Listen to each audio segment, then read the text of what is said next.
আজ থেকে মদ খাওয়া বন্ধ। এই তোরা মদ খাচ্ছিস না কেন? মদ খা। ওরা আজকে মেরেই ফেলবো না। রমজান মাসে রোজাছি আর ওকে মারবো না। আয় বুকে আয়। এই তোরা ঝামেলা করছিস না কেন? তোরা ঝামেলা কর, ঝামেলা কর। তোদের ঝামেলা দেখতে আমার খুব ভালো লাগে।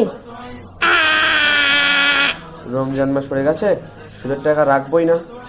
এটা কি মাস পড়ে গেল? কেউ হারাম টাকা খাচ্ছে না? এটা কোন মাস শুরু হয়ে গেল?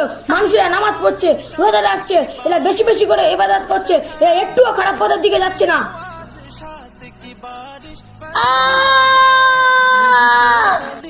শয়তান, আজ থেকে তুই আর কাউকে ক্ষতি করতে পারবি না, কেননা রমজান মাস শুরু হয়ে গিয়েছে। উম্মতি মুহাম্মাদের এখন শুধু নামাজ, রোজা, ইবাদতে ব্যস্ত থাকবে। তাই তোর এখানে আর কোনো কাজ নেই। তাই তোকে এবার শিকল দিয়ে বেঁধে রাখা হবে।